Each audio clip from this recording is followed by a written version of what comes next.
Sur l'actualité. 33 9 693 693 70. Juan Gomez. Appelez-nous, exprimez-vous, bienvenue si vous nous rejoignez, l'antenne vous appartient dans 30 minutes. Vos réactions au coup KO de Faure Gnassingbé au Togo. Non seulement le président sortant a été réélu dès le premier tour pour un 4e mandat, mais selon les résultats provisoires de la commission électorale, Faure Gnassingbé a obtenu un score sans précédent. 72% des voix, soit 14 points de plus qu'il y a 5 ans. Alors que vous inspire cette victoire sans appel? En tout cas, l'opposition, vous le savez, on vous en parle depuis maintenant un peu plus de 24 heures. L'opposition conteste les résultats. Elle dénonce des bourrages d'urnes. Agbeyome Kodjo, qui est arrivé deuxième, appelle lui ses partisans à se mobiliser pour défendre sa victoire. Alors se dirige-t-on vers une crise post-électorale? Vous continuez évidemment à nous contacter ici à Paris au 33 9 693 693 70. Je vous attends également sur nos réseaux sociaux. J'ai un regard permanent sur la page Facebook de l'émission. Je lirai évidemment quelques-unes de vos analyses pour alimenter la réflexion. Mais d'abord, comme tous les matins, vos questions à la rédaction de RFI, vos questions pour mieux comprendre l'actualité. Et on va commencer justement par les résultats de cette élection présidentielle. Des questions surtout sur le score de l'opposition. Bonjour Abdoulaziz. Bonjour monsieur Juan. Bonjour. Merci de nous appeler de Kinshasa. On vous écoute, soyez le bienvenu. Oui, comme je voulais commencer, au Togo, la CENI a annoncé dans la nuit du dimanche à lundi la victoire de M. Faure Gnassingbé. Et l'ancien Premier ministre devenu opposant, Agbeyome Kodjo, a récolté 18%. Mais comment M. Agbeyome Kodjo soit arrivé deuxième devant le parti historique de l'opposition? Ouais, vous avez raison de vous poser cette question. C'est vrai que Jean-Pierre Fabre n'est plus le leader de l'opposition, si on en croit les résultats provisoires de la CENI. Sébastien Duhamel, bonjour. Bonjour Juan. Journaliste au service Afrique de RFI. Rappelons les résultats obtenus par Jean-Pierre Fabre. 4,35%. Ce sont les résultats provisoires, mais 4,35%. Il est donc troisième et on a du mal à comprendre comment est-il passé de 35% des voix il y a 5 ans à 4% cette année. Bonjour Abdelaziz également, bonjour à tous. Alors on est ici dans l'analyse politique, Juan, c'est pas une science exacte, mais il y a quand même quelques facteurs, effectivement, qui pourraient bien expliquer une telle situation. Déjà, le candidat lui-même, Agbeyome Kodjo, est loin d'être un inconnu. Il se présente aujourd'hui dans l'opposition, mais c'était d'abord un cadre du RPT, l'ancien parti unique de l'époque du père de Faure Gnassingbé. Dans les années 90, il a donc été Agbeyome Kodjo ministre, député, président de l'Assemblée nationale, premier ministre du régime. C'est au début des années 2000 qu'il tombe en disgrâce, il part en exil, revient au pays, passe en prison et c'est finalement ensuite qu'il se lance dans l'opposition. Il fonde son propre parti 2007-2008 au but à l'époque qui est devenu récemment le mouvement patriotique pour la démocratie et le développement. Et on le voit donc, Agbeyome Kodjo finalement a une certaine aura, un certain savoir-faire politique. Déjà. Et il avait déjà tenté sa chance lors de la présidentielle de 2010. Oui, mais c'était vraiment sans succès. Il récoltait 0,9% selon les chiffres officiels. Donc il avait récolté à l'époque moins d'1% des voix. C'est ça. Mais ici, on comprend d'ailleurs en quoi et peut-être pourquoi c'est un revers aujourd'hui pour Jean-Pierre Fabre. En 2010, Jean-Pierre Fabre porte les couleurs de l'Union des forces de changement. L'UFC, c'était le principal parti d'opposition, le parti historique. Et Jean-Pierre Fabre arrive second avec 33,9% des voix, même s'il a contesté les résultats. En 2015, rebelote, vous l'avez dit, Juan.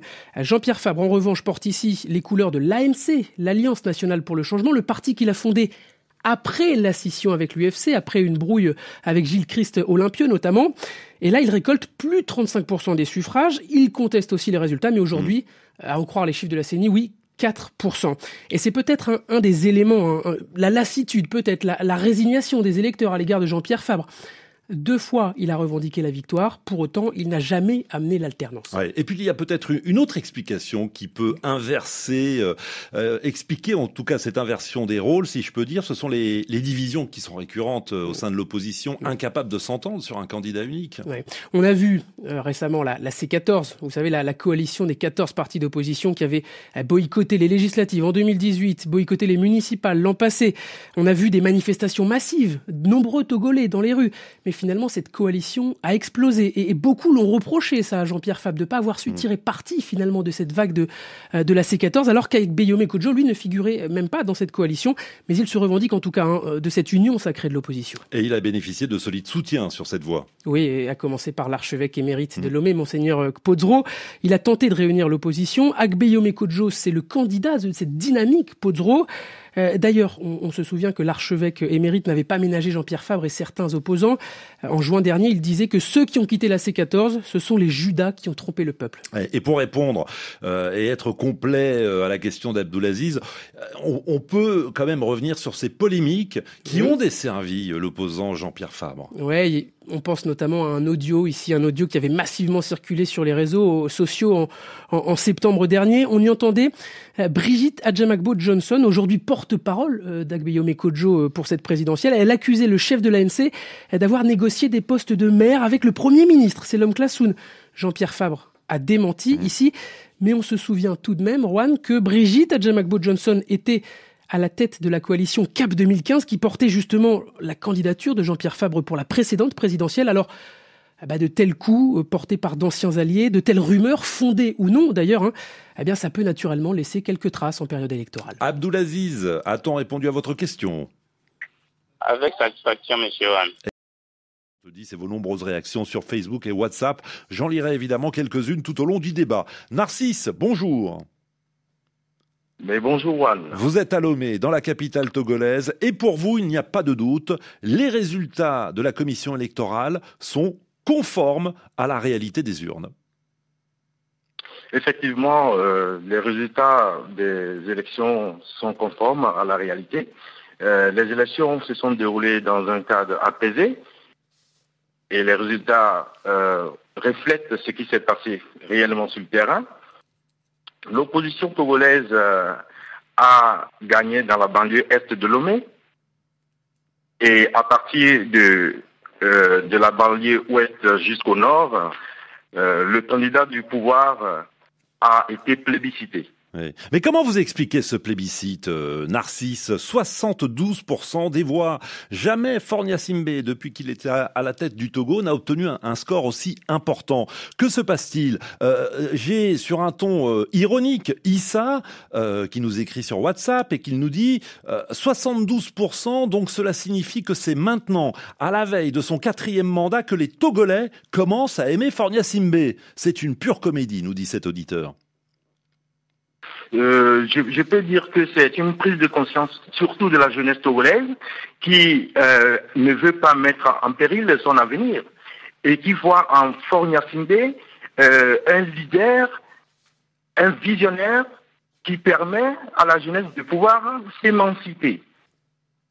Et la surprise de cette élection, c'est l'échec du leader de l'opposition historique, l'ANC, qui a été battu même dans son fief par le parti au pouvoir. C'est vrai que Jean-Pierre Fabre termine 3e, loin derrière celui qui est désormais le principal opposant, Agbeyomi Kodjo. 4,35% des voix pour Jean-Pierre Fabre, 18% donc pour Agbeyomi Kodjo. C'est un coup de massue effectivement pour celui qui était jusqu'à présent le leader de l'opposition togolaise. Restez en ligne, Narcisse. Je vous présente Arcadius. Il est à Lomé également. Bonjour Arcadius. Bonjour Juan. Alors, que pensez-vous des résultats provisoires ? Ils doivent encore être confirmés par la Cour constitutionnelle, mais que vous inspirent déjà ces premiers résultats ? On est désabusés. On est désabusés parce que depuis des lustres, ça a été toujours comme ça. Ce n'est pas un résultat provisoire, c'est définitif. Ça, là, c'est du leurre. Donc, ceci étant, on peut pas accepter ce genre de comportement. Nous sommes en plein 21e siècle, c'est pas possible. Et c'est que cela continue, non. Non, c'est pas possible. Mais vous dites que ce n'est pas possible. En toute honnêteté, vous avez trouvé l'opposition à la hauteur des attentes des électeurs ? Une opposition qui, une fois de plus, a été incapable de s'entendre, donc qui s'est présentée en ordre dispersé ? Non, mais c'est vrai qu'en rang dispersé, mais cela ne voudrait pas dire quand même qu'un seul candidat peut s'arroger plus de 72% elle était 23% pour les 6 autres candidats. Non, mais allez-y comprendre quelque chose. Ouais. Ouais. Il y a beaucoup de bruit derrière vous, Arcadius. En tout cas, on a compris votre analyse. Merci infiniment. Narcisse, vous souhaitiez rajouter quelque chose avant d'accueillir d'autres auditeurs? Merci Juan. Je voudrais ajouter que la pratique au Togo, c'est la contestation intempestive de l'opposition qui doit montrer à son électorat qu'elle est toujours constante dans sa logique derrière, parce que aujourd'hui le candidat deuxième de cette élection ne peut pas féliciter le président Faure Gnassingbé, parce que dès qu'il le fait, en même temps il sera traité de vendu, et surtout que son appartenance à l'opposition était déjà un peu dans le doute de l'ANC, il est obligé de contester ces résultats pour pouvoir prouver qu'il est dans l'opposition. Bon, en tout cas, pour vous, il n'est pas véritablement de l'opposition. Il l'est officiellement, depuis le début des années 2000. Il a appelé hier ses partisans à défendre la vérité des urnes. Il a la possibilité, évidemment, de contester officiellement ces résultats en déposant des plaintes auprès de la Cour constitutionnelle qui dispose de 6 jours pour examiner ces éventuels recours. On repasse au standard. Non, d'abord, quand même, un petit coup d'œil sur les réseaux sociaux. J'ai par exemple Marafou qui affirme que la réélection de Faure est normale. Dans un pays où l'opposition est incapable de s'entendre sur un candidat unique, on ne peut qu'assister à de tels résultats. Faure avait face à lui des candidats sans conviction. Bienvenue estime que cette victoire sans appel du président Gnassingbé s'explique par la division de l'opposition. Vous voyez que c'est un point qui revient régulièrement dans vos analyses. Si elle était restée soudée, nous dit Bienvenue, je pense vraiment que le résultat aurait été différent. Obadjinou nous dit que ces résultats sont faux. Il conteste les résultats de la CENI. Il ne reflète pas la réalité. Faure Gnassingbé ne peut en aucun cas enregistrer cette performance. C'est impossible, irréaliste, affirme donc Obadjinou sur WhatsApp. Marcelin est avec nous, je crois. Bonjour. Bonjour Juan, bonjour aux auditeurs de la Radio Mondiale. Et félicitations aux électeurs togolais qui ont prouvé une fois encore leur maturité politique. Maturité politique, puisque déjà, et un auditeur le disait tout à l'heure en préambule, les élections se sont déroulées sans incident majeur. C'est en tout cas ce qu'affirment les 2 missions d'observation africaines, celle de la CEDEAO et celle de l'Union africaine. Analyse pas du tout partagée par l'opposition. On aura certainement l'occasion d'y revenir dans un instant. Marcelin, pourquoi parlez-vous de maturité ? Oui, d'abord, le taux de participation prouve à suffisance que les Togolais ont compris qu'ils ont un devoir de prendre part à la vie politique. Maintenant, moi, je voudrais rapidement aller au fait. Je ne sais pas sur quelle base M. Kodjo s'appuie pour revendiquer une victoire, alors qu'il n'a même pas été en mesure de déployer plus de 500 observateurs et représentants dans les centres de vote. Puisque nous étions sur le terrain, on a constaté de visu dans les centres où nous avons pu visiter parce que je faisais partie d'une équipe d'observation. D'accord. Mais Marcelin, excusez-moi, le Agbeyome Kodjo affirme avoir, avoir eu des observateurs dans tous les bureaux de vote. Mais malheureusement, sur le terrain, moi j'ai vérifié, ce n'était pas le cas. Et puis pourquoi n'est-il pas en mesure de donner un taux exact? Il dit, lui, sa victoire oscille entre 57 et 61%. Alors qu'ils me disent exactement c'est quoi le taux de... S'il a eu des observateurs partout ou des représentants, pourquoi ceux-ci ne sont pas en mesure de lui donner un chiffre exact? Et puis je ne vais pas m'appesantir là-dessus. Allons-y. Pourquoi Faure a-t-il gagné? Son bilan dit et en part de lui. En 15 ans, on a vu le progrès que le Togo a fait sur le plan économique. Avec un taux de chômage chez les jeunes qui est encore très important. Il est récurrent partout. Ce n'est pas seulement au Togo. Non, mais c'est néanmoins... Non, mais on parle du Togo, donc moi je vous rappelle juste une réalité, Marcelin. Oui. Allô, Juan? Oui, vous m'entendez? Oui, je vous entends. Donc vous disiez... Non, je disais... Oui. Allez-y, Marcelin. Allô? Allez-y. Alors, je vous disais, Faure a fait une campagne où il a atteint toutes les couches de la population. Il a sillonné quasiment tout le Togo. Il a parlé à la population. Il a proposé un programme que le peuple togolais a adhéré, auquel le peuple togolais a adhéré. Mais moi, j'ai vu des caravanes de partis au pouvoir. J'ai vu comment la foule avait répondu. Mais contrairement aux autres, je n'ai pas vu cela, cet engouement. Et puis, Et M. Kodjo, c'est Laura Duprélat qui a fait. S'il a pu réunir presque 600 000 voix, qui me disent au local et aux législatives, combien a-t-il eu? Et rappelons son score à la présidentielle en 2010, à peine 1%. Il est donc passé d'1%, 0,9% pour être très précis, à 18%. Donc pour vous, il n'y a pas de doute, c'est le bilan de Fornia Simbe et son programme qui sont donc à l'origine de cette victoire sans précédent du président sortant. Il y a Jean-Paul qui nous écrit de Cara. Il affirme que ces résultats sont logiques et prévisibles. Le Togo ne se limite pas à Lomé. L'opposition n'existe que dans les grandes villes. Le parti UNIR, donc le parti présidentiel, a lui fait campagne, y compris dans les villages les plus reculés.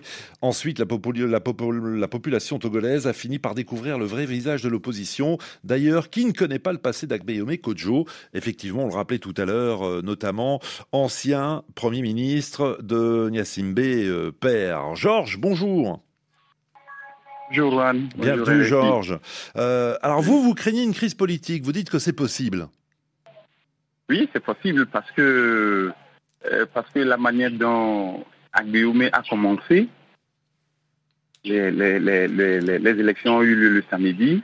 Avant que la CENI ne se prononce, lui, il avait déjà son taux et puis ses résultats à lui qui voulait annoncer. Il a fait des conférences de presse et puis ainsi de suite. Ouais, c'est vrai qu'avant même l'annonce des résultats de la CENI, il s'est autoproclamé président démocratiquement élu. Et il a même invité le président sortant à, je le cite, un sursaut patriotique pour un transfert pacifique du pouvoir.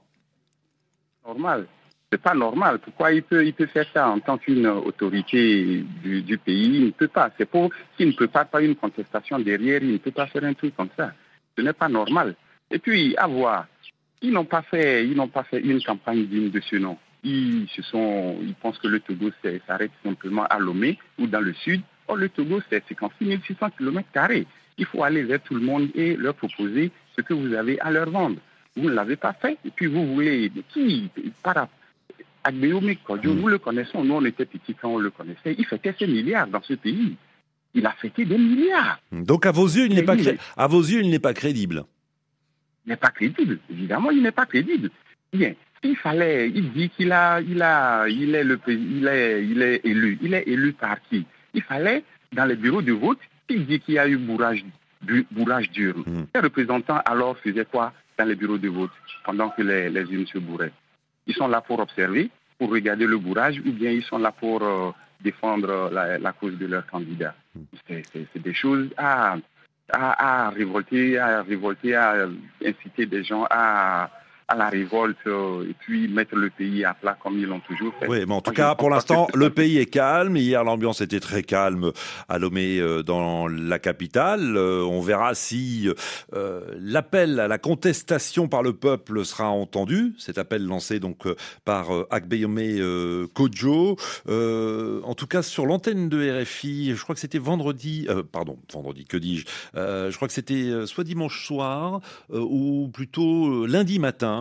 Le ministre de la fonction publique disait au micro de Pierre Firsion, notre envoyé spécial sur place, qu'en se proclamant vainqueur avec de faux résultats, cela n'est pas sans conséquence sur le plan politique. Dans son entourage, certaines personnes appellent à des actes de violence sur les réseaux sociaux.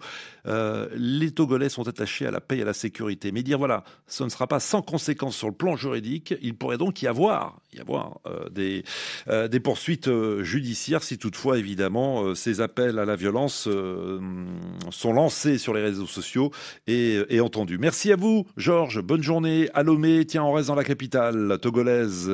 À Skandarou, bonjour. Bonjour. Alors, vous nous avez envoyé un WhatsApp et vous nous avez clairement dit que dimanche, vous êtes resté à la maison, vous n'êtes pas allé voter. Ah, bien sûr. Parce que les résultats, on les connaissait presque. Comment la campagne s'est déroulée et tout ça. Donc, il n'y avait pas de doute, quoi. Donc, franchement, on a préféré reposer, prendre du repos. Oui, le réseau téléphone n'est pas très bon, mais visiblement, les abstentionnistes sont peu nombreux cette année. Le taux de participation frôle les 77%, donc vous êtes minoritaire à Skandarou. Je ne dirais pas ça, puisque vous savez très bien que le fichier électoral, on l'a fait depuis longtemps, au moment où vous avez demandé aux gens de ne pas aller se faire enrouler, quoi. Donc, ce qui a fait que le taux de participation, il est à propre l'œil. Ouais. Bon, Ascandarou, le réseau téléphone n'est pas très bon. En tout cas, merci infiniment de ce témoignage. Émeric, soyez le bienvenu, bonjour. Merci, bonjour à vous, Rohan. Alors, se dirige-t-on vers une crise post-électorale dans votre pays ? Non, moi je ne le vois pas, je ne vois pas cette crise. Eh bien, sachant que depuis la proclamation des résultats par la CENI dans 20 heures, avec ce score fleuve de 72%, plus de 72%, tous les Togolais de tous les bords vaquent à leurs préoccupations librement.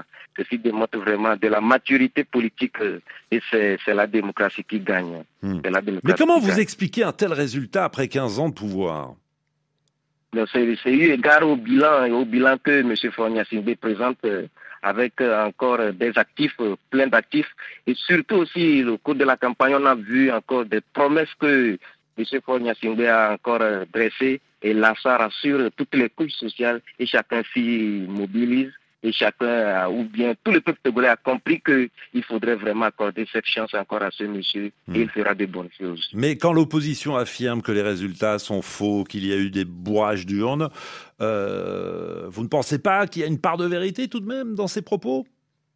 Non. Vous savez, c'est toujours la même routine. L'opposition togolaise, elle est habituée toujours à ça, bourrage d'urnes, mais on n'a pas de preuves. Quelles sont les preuves ? Si vous avez vraiment participé à ces élections, alors vous devez avoir des délégués dans les bureaux de vote. Et ainsi, c'est ces délégués-là qui vont vous défendre. Mais si on nous parle de bourrage d'urnes, on n'a pas de preuves, alors là, ça démontre vraiment que l'opposition togolaise nous présente encore des signes d'immaturité. Bien, merci à vous, bonne journée. 33 9 693 70. Je vois... Est-ce que je vois Salif ? Oui, on m'a dit oui. Salif, bonjour. Oui, bonjour Ron. Oula, Salif. Oui, bonjour Ron. Que faites-vous, Salif ? Il y a beaucoup de bruit autour de vous. Vous nous appelez ? Je m'isole. Vous vous isolez. Okay. Vous vous isolez, très bien. On est en direct. Salif, vous êtes en région parisienne ? Oui, c'est ça. On vous écoute. Alors, pour moi, c'est comme d'habitude, on s'attendait déjà à ça, à ce résultat, parce que le parti au pouvoir a toujours procédé ainsi, que ce soit Yadema père ou fils. On savait que les élections n'ont jamais été crédibles chez nous.